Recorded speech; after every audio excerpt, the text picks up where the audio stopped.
દસ ગણિત પ્રકરણ નંબર 8 જે છે તે ત્રિકોણમિતિનો પરિચય એમાં અગત્યના ઉદાહરણ છે। એમાં પહેલું ઉદાહરણ છે, જો tan a બરાબર 4/3 હોય તો ખૂણા એના અન્ય ત્રિકોણમિતિય ગુણોત્તરો શોધો।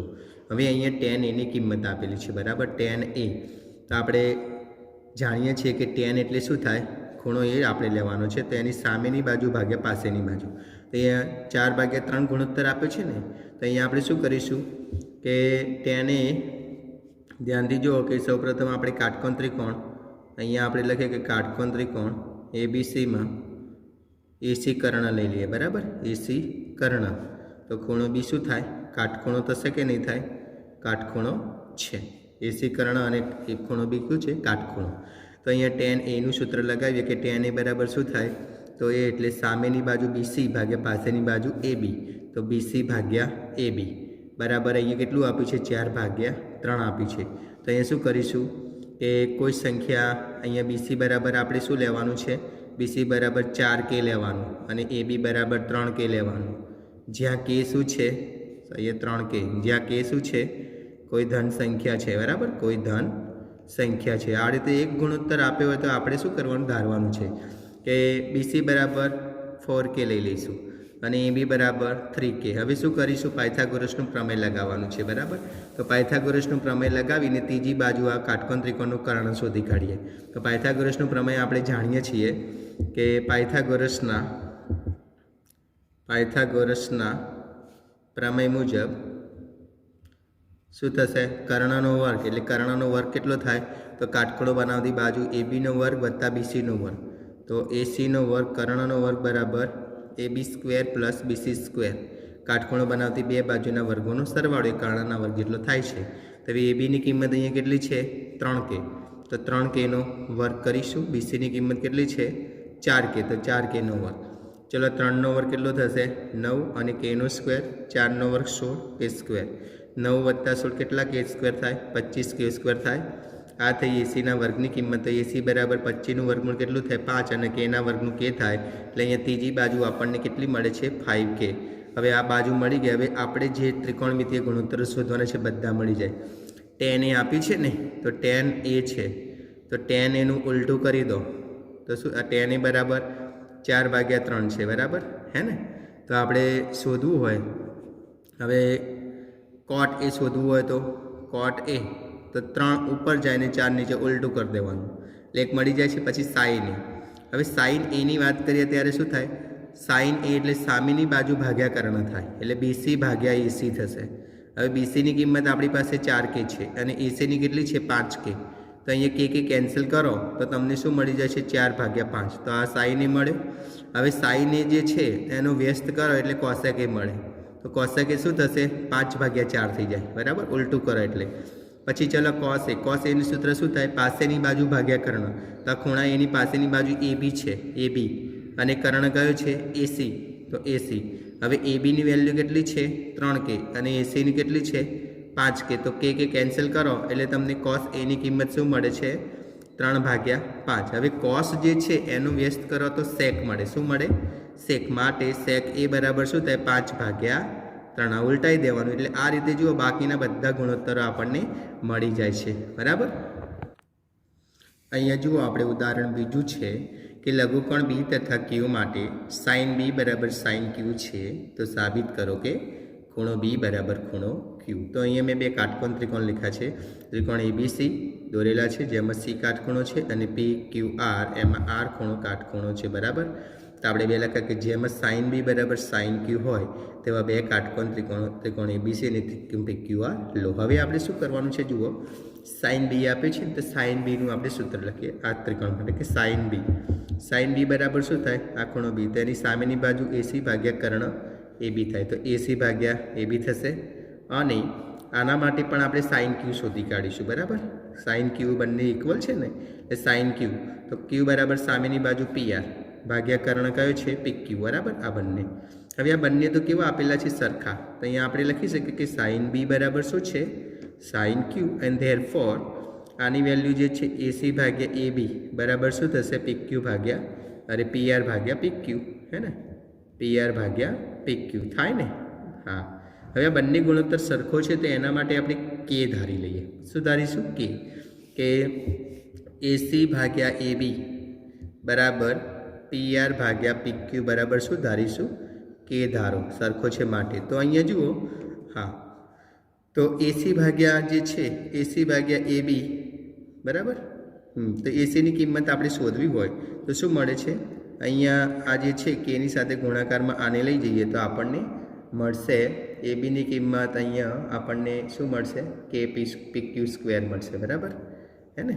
એબી બરાબર બંને એકાંતર પ્રમાણ કરી દઈએ કે એસીની નીચે પીઆરને લાવી દઉં, પીઆરની બરાબર, અને એબીને ઉપર લઈ જઈએ તો એબી ભાગ્યા પીક્યુ થાય.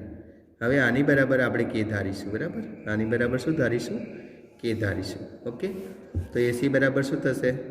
એસી બરાબર એસી ભાગ્યા પીઆર બરાબર પણ કે થાય, અને એબી ભાગ્યા પીક્યુ બરાબર પણ શું થશે? કે થશે. તો હવે એસીની કિંમત શોધવી હોય તો આ ગુણાકારમાં જતો એટલે કે પીઆર થઈ જશે, અને એબીની શોધવી હોય તો કે પીક્યુ થઈ જશે. ઓકે, આ રીતે મળશે ને બે કિંમતો, એસીની અને એબીની બંને કિંમતો મળી જાય. હવે આપણે પાયથાગોરસનો પ્રમેય લગાવીશું કે પાયથાગોરસનો પ્રમેય બંને ત્રિકોણોમાં આપણે લગાવવાનું છે. ચલો, બીસી કર્ણ છે ને, અરે સોરી, આપણે આ લગાવવું છે ને, હા, કે પાયથાગોરસનો પ્રમેય લગાવીએ આપણે તો આ કાટખૂણો બનાવતી બાજુ છે તો એબીનો વર્ગ બરાબર એબીસીનો વર્ગ વત્તા એસીનો વર્ગ, AB square equal to BC square plus AC square. હવે મારે બીસી ફાઇન્ડ કરવું હોય, એસી અને એબી છે તો બીસી બરાબર શું થશે? બીસીનો સ્ક્વેર બરાબર એસીને એબીના જોડે લઈ જઈએ એટલે શું થઈ જશે? માઇનસ થઈ જશે. આ રીતે એ પ્રમાણે આ ત્રિકોણમાં આપણે પ્રમેય લગાવીએ તો શું થશે? પીક્યુનો સ્ક્વેર ઇક્વલ્સ ટુ ક્યુઆરનો સ્ક્વેર પ્લસ પીઆરનો સ્ક્વેર થાય ને આવું. હા, તો અહીંયા આપણને આ રીતે ક્યુઆરની કિંમત શોધી કાઢીએ આપણે. ક્યુઆરનો સ્ક્વેર બરાબર શું થાય? તો પીઆરને આ બાજુ લાવીએ, પીક્યુનો વર્ગ માઇનસ પીઆરનો વર્ગ. હવે ચલો આ બીસીનો વર્ગ જે છે બરાબર, હા, આની અંદર આપણે કિંમત મૂકીએ કે બીસીનો વર્ગ, ચલો એબીનો વર્ગ બરાબર એબી બરાબર શું છે? કે પીક્યુ છે ને, તો એ મૂકો તો કેનો વર્ગ પીક્યુનો વર્ગ, અને એસીની કિંમત શું છે? કે પીઆર, તો કેનો વર્ગ પીઆરનો વર્ગ થશે. તો બંનેમાંથી આપણે શું કરીશું? કે સ્ક્વેર કોમન કાઢી લઈએ તો અંદર પીક્યુનો વર્ગ માઇનસ પીઆરનો વર્ગ વધે છે. તો આ શું મળે છે? બીસીનો વર્ગ મળે છે. બરાબર, હવે બીસી ભાગ્યા ક્યુઆર જે ગુણોત્તર હતો એ લઈએ કે બીસી ભાગ્યા ક્યુઆર આ બંને ગુણોત્તર છે એના વર્ગનો, આનો આ બીસીનો વર્ગ અને આ ક્યુ આ બંનેનો ભાગાકાર કરીએ. બીસીનો વર્ગ બરાબર આપણને શું મળે છે? કેનો વર્ગ પીક્યુનો વર્ગ માઇનસ પીઆરનો વર્ગ, આવું મળે છે. ભાગાકારમાં ક્યુઆરનો વર્ગ બરાબર શું છે? તો પીક્યુનો વર્ગ માઇનસ પીઆરનો વર્ગ. તો આ કોમન કેન્સલ થઈ જશે એટલે બીસીનો વર્ગ બરાબર ભાગ્યા ક્યુઆરનો વર્ગ બરાબર આપણને શું મળે છે? કેનો સ્ક્વેર. મતલબ હવે શું કરીએ આપણે? બંને બાજુથી વર્ગમૂળ કાઢી નાખો, ઉપરની જે વર્ગ છે ને દૂર કરો તો આપણને શું મળે? બીસી ભાગ્યા ક્યુઆર ઇઝ ઇક્વલ ટુ કે મળે છે. બરાબર, તો આવું મળે છે, હે ને? હા, તો જુઓ હવે આ જે છે પરિણામ નંબર 2 આપીએ, અને જે આપણે આ ધાર્યું હતું બરાબર, કે ધાર્યું હતું ને, અને પરિણામ 1 આપીએ તો પરિણામ 1 અને 2 બંને જુઓ તો અહીંયા બીસી ભાગ્યા અહીંયા શું છે? બીસી ભાગ્યા ક્યુઆર ઇક્વલ ટુ કે એસી ભાગ્યા પીઆર બરાબર એબી ભાગ્યા પીક્યુ પણ કે થાય છે. મતલબ કે ત્રણેય ગુણોત્તર કેવા થાય છે? સરખા થાય છે કે એબી ભાગ્યા પીક્યુ બરાબર બીસી ભાગ્યા ક્યુઆર બરાબર એસી ભાગ્યા પીઆર. અહીં લખવાનું 1 અને 2 પરથી. બરાબર, આ બંને પરથી આપણે આ મેળવી લીધું છે. હવે ત્રણેય ગુણોત્તર સરખા હોય તો ત્રિકોણો કેવા થાય? સમરૂપ થશે ને. માટે ત્રિકોણ એસીબી સમરૂપ ત્રિકોણ પીઆર ક્યુ, બંને ત્રિકોણો સમરૂપ થાય. અને ત્રિકોણો સમરૂપ થાય તો અનુરૂપ ખૂણા કેવા થાય? એકરૂપ થાય. માટે અહીંયા બીને અનુરૂપ કયો ખૂણો થાય? ક્યુ થશે. તો આપણે છેલ્લે લખી શકીએ માટે ખૂણો બી બરાબર ખૂણો ક્યુ. તો આ રીતે આપણે સાબિત કરી શકીએ. જો ઉદાહરણ ત્રીજું છે કે જેમાં ખૂણો સી કાટખૂણો હોય તેવા ત્રિકોણ એસીબી લો. એબી બરાબર 29, આ એબી બરાબર 29 અને બીસી બરાબર 21 એકમ છે, અને ખૂણો એબીસી બરાબર થીટા, એ બીસી આ ખૂણો થીટા છે. તો નીચેનાના મૂલ્ય શોધો. Cos square theta plus sine square theta અને cos square theta minus sine square theta. તો પહેલાં આપણે શું કરીશું? આ ત્રિકોણની અંદર પાયથાગોરસનો પ્રમેય લગાવીને એસીનું મૂલ્ય શોધીશું. તો અહીંયા આપણે જુઓ પાયથાગોરસના પ્રમેય મુજબ કે પાયથાગોરસના પ્રમેય મુજબ અહીંયા આપણે પ્રમેય મુજબ શું થશે? એસીનો વર્ગ વત્તા બીસીનો વર્ગ કર્ણ છે ને, હા, કાટખૂણો બનાવતી બાજુ એસીનો વર્ગ વત્તા બીસીનો વર્ગ બરાબર કર્ણ એબીનો વર્ગ. હવે આની અંદર કિંમતો મૂકવી. આપણે એસી શોધવાનું છે, બીસી આપેલું છે 21, ઓકે, અને એબી આપેલું છે 29. ચલો આપણે 21નો વર્ગ કેટલો થાય? તો 21 × 21 કરો 441 થાય. 29નો વર્ગ 841 થશે. હવે આપણે એસીનો સ્ક્વેર શોધવો છે, તો 441ને પેલી બાજુ લઈ જઈશું એટલે શું થઈ જશે? માઇનસ. તો આપણને એસી સ્ક્વેર ઇક્વલ ટુ શું મળશે? 841માંથી 441 જાય તો 400 મળશે ને. તો 400 કોનો વર્ગ છે? તો આપણે જાણીએ છીએ 20નો વર્ગ છે. તો એસીની મૂલ્ય શું થાય? 20 એકમ મળે છે ને. તો આ એસી આપણે શોધી કાઢી 20 એકમ, ઓકે. હવે આપણે સાઇન થીટા અને કોસ થીટાની જરૂર છે. તો સાઇન થીટાનું સૂત્ર શું થાય? તો સાઇન થીટા, તો થીટાની સામેની બાજુ ભાગ્યા કર્ણ એટલે એસી ભાગ્યા એબી. હવે એસી એટલે 20 છે ને, એબી એટલે 29 છે, ઓકે. એ રીતે કોસ થીટા પણ શોધી કાઢીએ. કોસ થીટા એટલે શું થાય? પાસેની બાજુ, થીટાની પાસેની બાજુ કઈ થાય? બીસી. તો બીસી ભાગ્યા કર્ણ, કર્ણ કયો છે? એબી. તો બીસી 21 છે, કર્ણ 29. આ બંને વસ્તુની જરૂર હતી. હવે જેનું મૂલ્ય શોધવાનું છે, આ પહેલો નંબર લઈએ કે નંબર 1 કે cos square theta plus sine square theta. તો આની અંદર વેલ્યુ મૂકી દઈએ આપણે. કોસની કિંમત છે 21/29, તો આપણે 21/29 આ રીતે વર્ક કરીશું, ઉપર વર્ક છે એટલે. અને સાઇન થીટાની કિંમત છે 20/29, તો 20/29 એનો પણ વર્ક કરીએ. ચલો 21નો વર્ગ આપણે જાણીએ છીએ 441, ઓકે. 29નો વર્ગ 841, અહીંયા પણ 20નો વર્ગ 400, 29નો 841. જો બંનેનો છેદ સમાન છે એટલે આપણે જુદો જુદો મૂકવાની જરૂર નથી, ભેગો મૂકી દો અને આ ઉપર નાનો સરવાળો થશે સમાન છેદ હોય તો. તો 441 વત્તા 400 એટલે 841 થાય. 841/841 કરો તો આની કિંમત શું આવશે? તમને 1 મળે છે, ઓકે. તો આ પહેલાંનો જવાબ 1 આવે છે. એ રીતે બીજો જે છે મૂલ્ય શોધવાનું છે કે cos square theta minus sine square theta, આ બીજું મૂલ્ય છે ને, આ આપણે શોધવાનું છે. તો ચલો કોસની કિંમત અહીંયા કેટલી છે? 21/29 અને ઉપર વર્ગ છે, માઇનસ સાઇનની કિંમત છે 20/29 અને ઉપર શું છે? વર્ગ. 21નો વર્ગ 441, 20 આનો 29નો 841, 20નો 400, 29નો 841. તો અહીંયા પણ છેદ સમાન છે, તો અંશની બાદબાકી છે તો બાદબાકી કરી દઈએ. 441 400 જાય તો 41, 41/841. તો આ થઈ ગઈ બીજાની કિંમત, ઓકે. ઉદાહરણ 4 છે કે કાટકોણ ત્રિકોણ એબીસીમાં ખૂણો બી કાટખૂણો છે. જો tan એનું મૂલ્ય 1 છે તો ચકાસો કે 2 sin a × cos a = 1. ચલો અહીંયા tan એ 1 આપેલું છે કે tan a બરાબર 1 છે. હવે tanનો મતલબ શું થાય? tan a એટલે સામેની બાજુ ભાગ્યા પાસેની બાજુ. આ સૂત્ર આપણે જાણીએ છીએ. તો સામેની બાજુ BC ભાગ્યા પાસેની બાજુ AB બરાબર 1 થશે. એનો મતલબ શું થાય કે BC બરાબર AB, આ BC બરાબર AB થઈ ગયું. બંને ગુણોત્તર કેવા થઈ ગયા?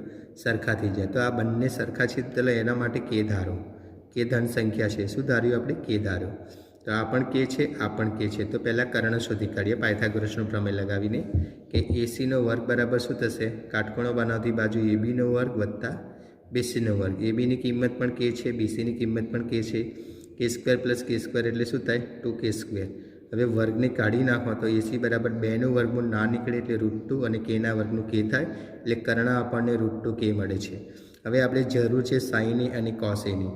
તો ચલો સાઇન એની કિંમત, સાઇન એ એટલે ખૂણો, એની સામેની બાજુ બીસી ભાગ્યા કર્ણ એસી, તો બીસી ભાગ્યા એસી. બીસીની કિંમત કેટલી છે? અહીંયા કે, અને ભાગ્યા એસીની √2k. તો અહીંયા કે કેન્સલ કરો તો ઉપર 1 વધે ને નીચે શું વધે છે? √2. તો અહીંયા આપણને કોની કિંમત મળે છે? સાઇન એની કિંમત આવી 1/√2 મળે છે. એ પ્રમાણે કોસ એની પણ કેટલી મળશે? કોસ એની કિંમત પણ આપણે √2 જ મળશે. પાસેની બાજુ જે છે, પાસેની બાજુ AB ભાગ્યા કર્ણ શું છે? એસી. એબીની કિંમત કે છે અને √2 કે છે કર્ણ, તો એ કે કેન્સલ કરો તો 1/√2 મળે છે. હવે આપણે જે ચકાસવાનું છે આ ડાબી બાજુ લઈએ, LHS ચકાસવાની છે એની કે 2 sin a × cos a. ચલો 2 એમના એમ. સાઇન એની કિંમત આપણી પાસે 1/√2 છે તો 1/√2 મૂકી દઈએ. કોસ એની કિંમત પણ 1/√2 છે. તો 2 એમના એમ, આ 1 એટલે 1 થાય, √2 × √2 એટલે 2 થાય. 2 કેન્સલ કરો તો શું મળશે? 1 મળશે. એટલે ડાબી બાજુ બરાબર જમણી બાજુ થાય છે. અને પાંચમું છે કે ત્રિકોણ PQRમાં ખૂણો P કાટખૂણો છે. OP બરાબર 7, આ OP બરાબર 7, P કાટખૂણો છે. અને ઓક્યુ માઇનસ પીક્યુ બરાબર 1 આપેલું છે. સાઇન ક્યુ અને કોસ ક્યુનું મૂલ્ય શોધો. તો એ જુઓ ત્રિકોણ ઓપીક્યુમાં ખૂણો પી કાટખૂણો છે, તો પાયથાગોરસનો પ્રમેય આપણે આમાં લગાવી શકીએ કે કર્ણ ઓક્યુનો વર્ગ બરાબર શું થાય? તો પીક્યુનો વર્ગ વત્તા પીઓનો વર્ગ અથવા ઓપીનો વર્ગ. હવે જુઓ અહીંયા આપેલું છે કે ઓક્યુ માઇનસ પીક્યુ બરાબર 1. તો આમાંથી હું ઓક્યુની કિંમત શોધી કાઢું કે ઓક્યુ બરાબર શું થશે? આ પીક્યુ પેલી બાજુ જાય તો 1 પ્લસ પીક્યુ થાય. હવે આ 1 પ્લસ પીક્યુ અહીંયા ઓક્યુની જગ્યાએ મૂકી દો, 1 પ્લસ પીક્યુ અને ઉપર વર્ગ, આ પીક્યુનો વર્ગ વત્તા ઓપીનો વર્ગ એમના એમ. ચલો આના વર્ગનું વિસ્તરણ કરો. તો પહેલા પદનો વર્ગ એટલે 1નો વર્ગ, 2 ગુણ્યા પહેલું પદ બીજું પદ એટલે 2 પીક્યુ થશે, બીજા પદનો વર્ગ એટલે પીક્યુનો વર્ગ બરાબર પીક્યુનો વર્ગ વત્તા ઓપીનો વર્ગ. હવે બંને બાજુથી સરખું પીક્યુ કાઢી નાખો, કેમ કે આ બાજુ લઈએ તો માઇનસ થઈ જાય. તો અહીંયા 1 વધે છે, અહીંયા 2 પીક્યુ છે બરાબર. હવે હા, જેની વેલ્યુ આપી છે ને, હા આપણે વેલ્યુ કોની આપી છે? ઓપીની. ઓપી બરાબર 7 આપેલા છે, તો એ 7નો વર્ગ કરી દઈએ. એટલે આ પછી 1 પ્લસ 2 પીક્યુ એમના એમ, 7નો વર્ગ 49. હવે આ 1ને પેલી બાદ લઈ જાઓ તો શું થઈ જશે? માઇનસ 49માંથી 1 કાઢી નાખો તો 2 પીક્યુ બરાબર 48. બગડો ભાગાકારમાં લઈ જશો એટલે 48 ભાગ્યા 2 કેટલા થશે? 24 થશે. એટલે પીક્યુ આપણને 24 મળી જાય છે બરાબર. પીક્યુ કેટલું મળે છે? 24. હવે ઓક્યુ આપણે શોધવું હોય તો 1 પ્લસ પીક્યુ, તો 1 પ્લસ 24 કરો એટલે એ 25 મળશે ઓક્યુ. એ બંને વસ્તુ મળી ગઈ. આ જે છે પીક્યુ આપણને મળે છે 24 અને આ કર્ણ 25 મળે છે બરાબર. હવે શોધવાનું છે સાઇન ક્યુ અને કોસ ક્યુ. હવે સાઇનનું સૂત્ર શું થશે? સામેની બાજુ ભાગ્યા કર્ણ. તો આ ક્યુ ખૂણો છે ક્યુ, તો ખૂણા ક્યુની સામેની બાજુ 7 અને કર્ણ 25 છે, તો 7 ભાગ્યા 25. અને કોસ ક્યુ બરાબર પાસેની બાજુ તો 24 ભાગ્યા 25. ઓકે, તો આ રીતે બંને વિધેયના મૂલ્યો મળશે.